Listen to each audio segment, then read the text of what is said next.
La educación es construcción de ciudadanía, consciente de sus derechos y obligaciones. Rodríguez Silvero y Asociados, consultores interdisciplinarios, presenta el bloque de análisis de actualidad con el doctor Ricardo Rodríguez Silvero.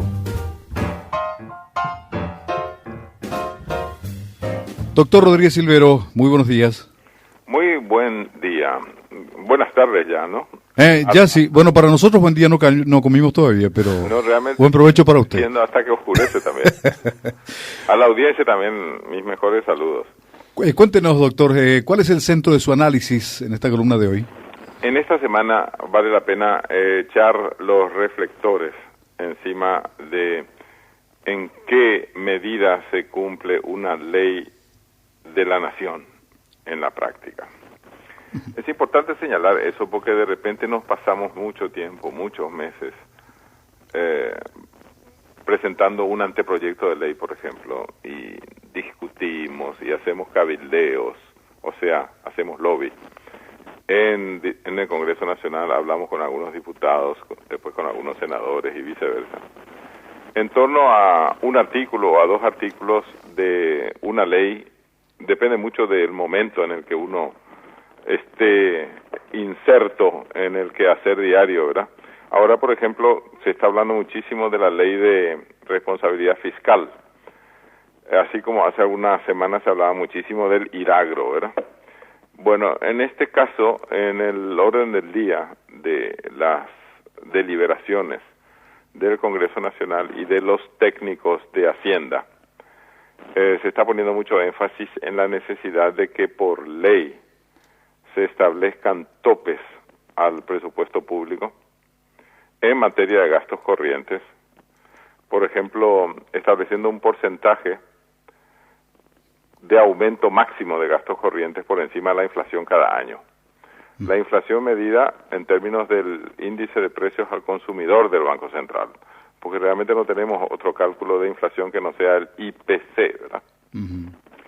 Pero aparte de eso, que se ponga también tope al déficit fiscal en términos de Producto Interno Bruto. Eso significa que uno tiene que sumar todos los bienes y servicios que produce el país durante un año y pongamos que se llega a una suma de 30.000 millones de dólares, que es lo que se llama la economía registrada y procesada en el sector público. En realidad, el potencial económico de Paraguay es mucho mayor, probablemente sea el doble. Pero tampoco tenemos cifras fidedignas sobre lo que no se registra. Así que mejor nomás hablamos de lo que está cuantificado por el Estado.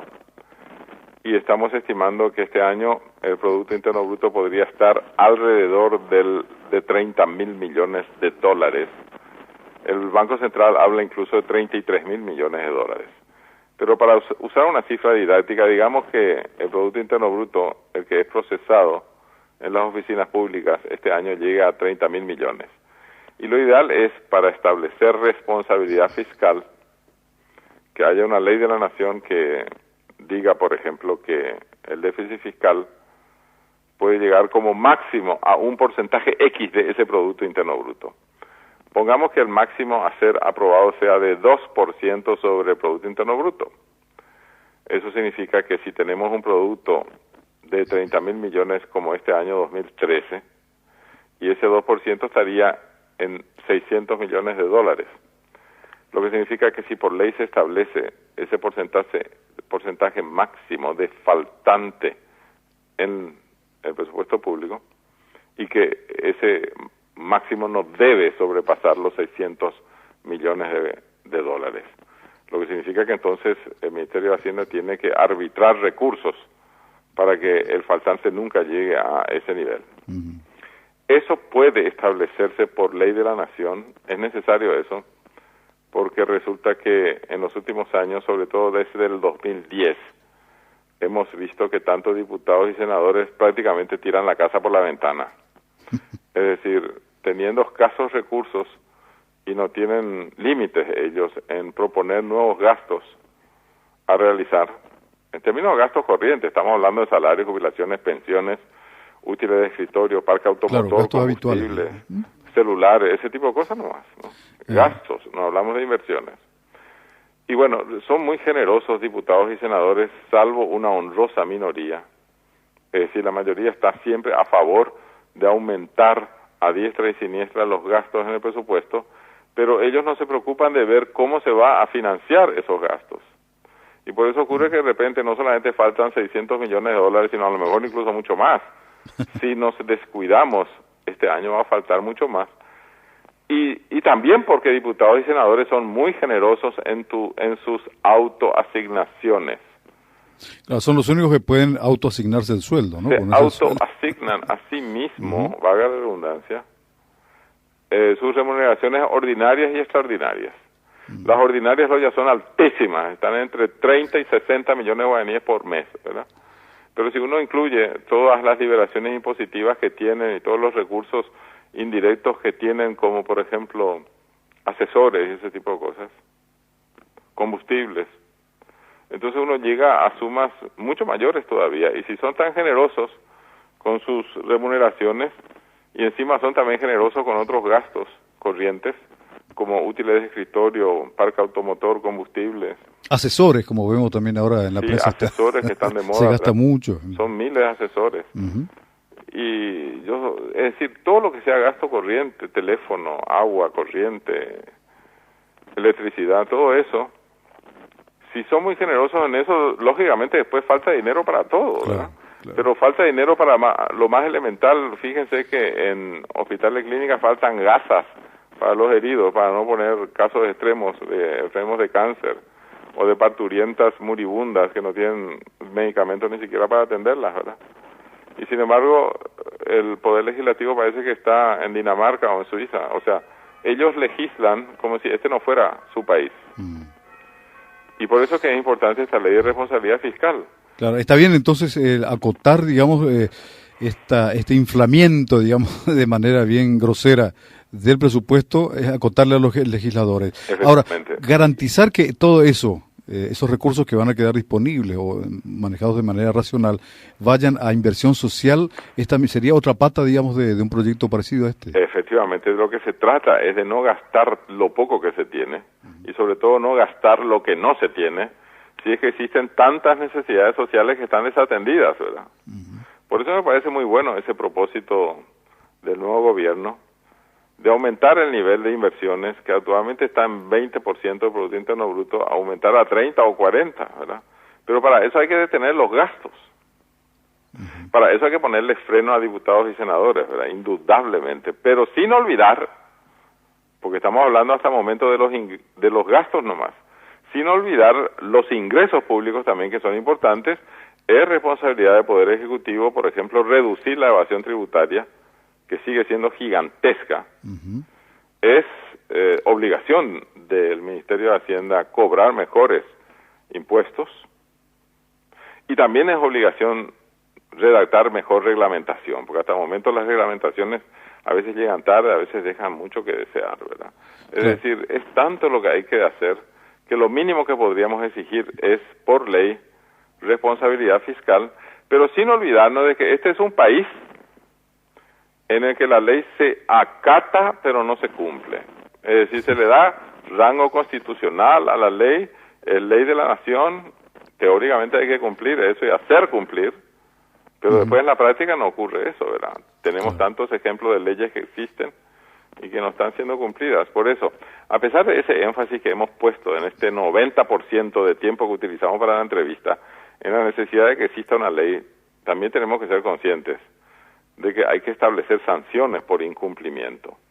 Porque si vamos a promulgar una ley y nadie se va a encargar de que se cumpla, y bueno, estamos otra vez en el país de jauja, que tenemos una linda ley pero después nadie la cumple. Nos pasa lo mismo con la Constitución Nacional. Si en la Constitución Nacional se establecen garantías de acceso a la tierra, por ejemplo, incluso para las etnias indígenas, ¿verdad? Claro.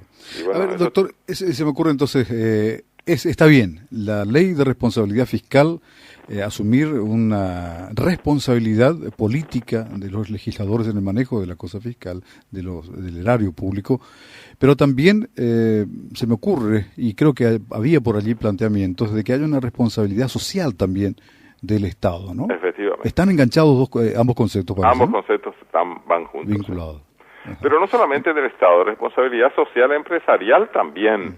Hemos tenido hace unos días la visita de otro gurú, últimamente nos visitan muchos gurús, vinieron Jeffrey Sachs, Roberto Artavia, Michael Porter, pero hace apenas unos días vino también Bernardo Klicksberg, sí. que es el gurú de la responsabilidad social empresarial, sin que los empresarios se pongan la camiseta. Es poco también lo que el Estado puede hacer. Sí, señor. Y bueno, toda la sociedad y el Estado en conjunto para superar el cuadro dramático, no sé si está mal dicho, es una apreciación personal que tenemos en lo social, en lo económico, en índice de desarrollo humano, además, nuestro país, si no nos ponemos codo con codo, como dice Benedetti, va a ser difícil, ¿no, doctor? Efectivamente, y recordemos no solamente a Mario Benedetti, sino también a John F. Kennedy, que había dicho, no pregunte usted qué puede hacer el Estado por usted, pregúntese qué puede hacer usted por el Estado. Así es. Doctor Silvero, muy buenos días, Arturo Bregalio le habla. ¿Qué tal? Buenos días. Mire, justamente usted dice de esto, de la responsabilidad social. Esta mañana tuvimos, hace una hora, un contacto con la viceministra de Tributación, donde nos informa que hay sentencia firme para devolverle el 10% del IVA al Club Centenario de todo lo que ha pagado en los últimos años, que llega a una cifra, Gerardo, 12.700 millones de guaraníes. De dólares. No, 2.850.000 dólares, casi 3 millones de dólares. Bueno, pero eso es solamente una parte. Hace Claro. algún tiempo ya se tenían otras sentencias por las cuales la Subsecretaría de Tributación tenía que devolver al Club Centenario, la Iglesia Católica, a muchas entidades sin fines de lucro. El IVA compra, se dice. El IVA compra, exactamente. Es Bueno, cierto. sí, solamente estábamos hablando del centenario. En total, nos decía la viceministra de Tributación, llega a un monto de 41 millones de dólares. Sí, Lo si que uno el fuera Estado a tiene que incluir devolver. todo. Pero aparte de eso, no estamos incluyendo todavía lo que se viene, porque si estas sentencias se han firmado ya, y Sí, el ya patrón están. mayor, porque es Corte Suprema de Justicia, Están firmes. en beneficio de estas entidades, hemos mencionado solamente a 2, pero hay como 20. Es decir, responsabilidad social, nada. Y bueno, yo diría lo siguiente, estamos viviendo en Estado de Derecho, ¿verdad? Nos guste o no nos guste, ¿verdad? En realidad la Constitución Nacional habla de Estado social de derecho. Si vamos a regirnos por las normas vigentes, no nos olvidemos que la Constitución Nacional habla no solamente de Estado de Derecho, sino de Estado social de derecho. Es decir, la justicia social es tan importante como el ordenamiento jurídico. Y si los magistrados de la Corte Suprema de Justicia, que son la instancia más alta para la hermenéutica jurídica de la Constitución Nacional en este caso, o sea, la palabra mayor en términos de interpretación legal, y no hay forma de contradecirle, por eso es que Hacienda no tiene otra alternativa que pagar al Club Centenario. Lo único que resta hacer es lo que ha hecho la subsecretaria de Tributación, que es la viceministra, exhortando al Club Centenario, que es un club de ricos, a que ejerzan responsabilidad social también, y no solamente estén demandando al Ministerio de Hacienda para la devolución del IVA compra. El ordenamiento jurídico no es tan claro al respecto. Se puede mejorar la Constitución Nacional, se puede mejorar las leyes, pero en el interín estaría muy bien que el Club Centenario, haciendo gala de solidaridad social para los necesitados, haga donaciones en favor de los pobres a partir de ese dinero que reciba devuelto de parte del Ministerio de Hacienda. Doctor, muchísimas gracias. La verdad que la situación en nuestro país económica y política, tributaria, legal, social, da para hablar mucho y bueno, usted nos ilustra siempre cada semana ayudándonos a entender un poquito más cada día. Muchas gracias, Estar doctor. con ustedes. Saludos a toda la audiencia también. Hasta luego, doctor Ricardo Rodríguez Silvero. Este fue el espacio presentado por Rodríguez Silvero y Asociados, consultores interdisciplinarios en inversiones e impuestos. Telefax 612912, celular 0981 450550. Más informaciones en www.rsa.com.py.